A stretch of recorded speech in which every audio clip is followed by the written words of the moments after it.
What it is, y'all boys, so Fire Force is finally back after a 5-year hiatus, and last thing I remember is Shinra and the gang was beefing with the Evangelist. He also found out his little brother was alive, and then we found out the Infernos are man-made, so someone's been doing this the whole time. What? And now that the stage is set, we jumping straight into season 3. Shinra and Arthur are up training and the rest of the gang is doing what they do. Vulcan's building, and hold up. Who this is in the back? I know it's been 5 years, but shit, I should've remembered her. We got the lieutenant doing paperwork. Then you got Catwoman. She cool, I guess. We got Maki too. I ain't forget about you. And then we got the scientist and the priest. The squad's all here, except Captain Obi. Let me tell you something about Captain Obi. He gotta be in the real nigga Hall of Fame. He out here fading a Kainu every day. And shit, whole time, bro don't got no powers. I'm just saying, he's somewhere between Guy and Batman. So Obi was talking to the chief about the connection Squad 8 built with other companies. If y'all remember, Squad 8's job is to basically investigate other companies. And yes, I know that's some teacher's pet bull crap, but we gonna let it slide because it's Captain Obi. Shut your lame ass up, nigga. And the chief is trying to unite everyone under the 8th, and as they celebrating, this squad runs in.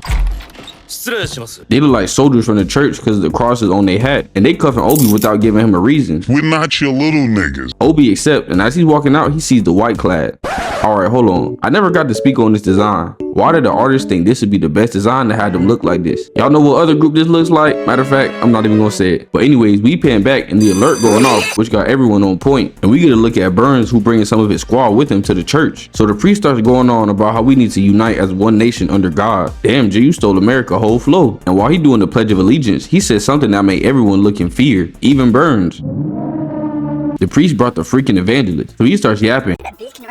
And nobody cares about that. And Burns, like the real one he is, turns up the heat. But this crazy bitch told Burns they only here to talk. And I got a quick question for y'all. Do y'all think she bad under the mask or what? So Burns decided to listen and she starts doing some crap and reads his mind. And long story short, I don't know if she can control minds or not, but it worked. She starts talking about some being that is seen as God. And I guess he's the one who gave Burns the Kakashi look.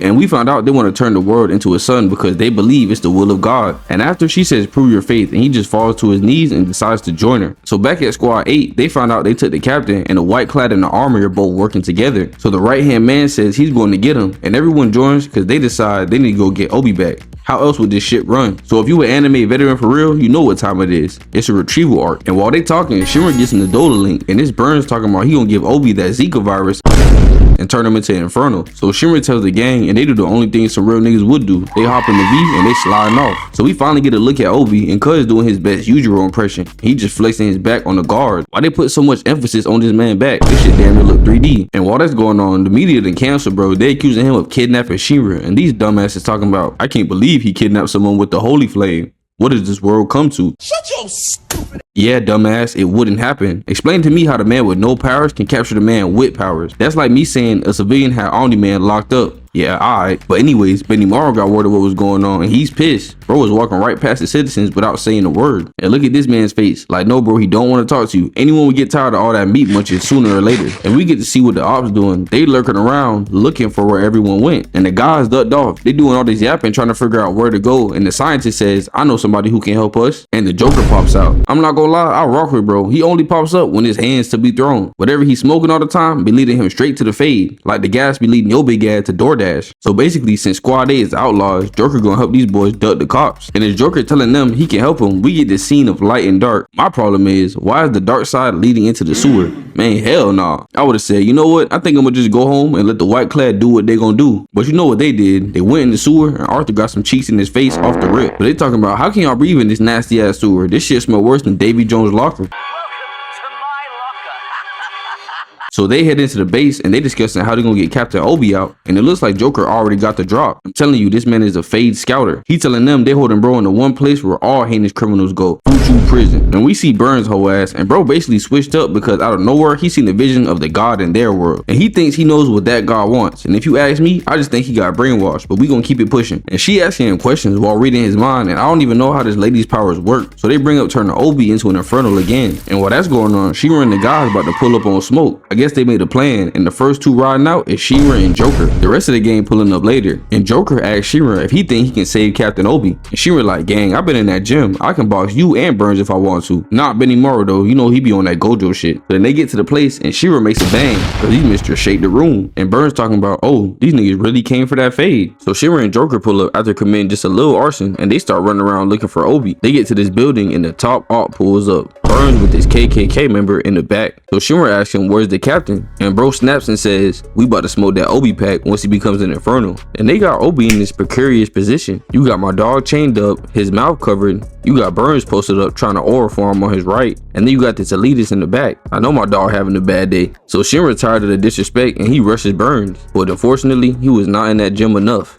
Cause why he pull up to kick the man, and Burns is looking in disgust cause of that weak ass kick. Like all my dog did was damage to the fabric. So Burns lifts his hand and launches Shinra like a toddler. This I be throwing my little cousins when we at the pool. But Joker don't like that and drops him with a crazy axe kick. And now him and Burns having a little exchange. And Shinra pulls up just to get blocked, and Burns tired of playing, so as the name implies, he burns him. And once the smoke clears, we see Shinra climbing up and Joker just posted. And look at Burns, he is a whole ass nigga, I'm not gonna lie, because this shit is hard. So Joker explains to Shinra that the longer they fight, the harder his flames burn. And if they take too long, he gonna become unstoppable. What kind of cheat code is that? This next scene a little disappointing for my boy. Shinra has a flashback talking about, I used to look at you like a father. If I'm not mistaken, he met bro like twice prior to becoming a fire soldier. Get that man meat out your mouth. We get to look at Burns' soldiers, and bro, this has to be the most side character shit I ever seen. Y'all captain just turned rogue, and instead of stopping him, or at least trying to figure out why, y'all posted up on the park bench. While my dog Obi about to get the Zika virus. We see the rest of the guys, and I was gonna say thankfully backup is on the way, but look at this BS. Peep Arthur on the back of the truck. Now these niggas hit a rock, and next thing we see is someone's foot in the air. Now who else would that be besides our favorite idiot, and the second strongest behind Shinra?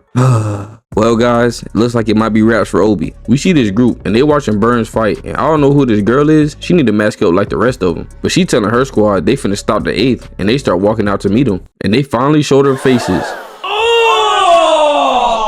Yeah, I see why their faces was covered up. I take back what I said. I'd rather them look like that than look like this. And she like, watch all the entrances. They wouldn't be dumb enough to enter through the front. Yeah, you thought Squad 8 was ducking smoke, Goofy? So the lieutenant calls Arthur, but he not replying. Damn, bro, why couldn't Catwoman fall off the back of the truck or something? So Shawty loads up this attack with a blue flame, but Catwoman steps up to the plate. Okay, Tamaki, I ain't know you had that dog in you, or should I say cat? So she pulls up and misses. She runs in again and misses twice. Then she tries some attack from up top, but the lieutenant let out some shots, and this lady stopped him. He telling Tamaki to get back, and Shawty redirects the shots. But Tamaki a little nimble, so it looks like she's straight. But then Maki steps in to control him, but Shawty uses her hand like a magnet and sucks him in. And you see Maki's face? She just realized she may be useless in this fight. And the girl throws the bullets back, but it gets blocked. And Maki says it's something weird going on with her right arm. So we finally see Burns, and he looks harder now. Hey, yo! Okay, that's not what I meant. He looks like he generates more heat. And Joker's talking about, damn, he heat up fast. I mean, yeah, if y'all just been standing there watching him do it, I bet he can. So we pan back and Lich talking about her arm. And while they trying to figure that out, she loaded up this attack. And I don't even know what that is, but I can tell y'all don't want to be hit by that shit. And the 8th gets ready to box for real, but we gonna have to see that next time. I hope y'all enjoyed the video. And if y'all want the next Fire Force vid, like, comment, subscribe, and all that. I'm out.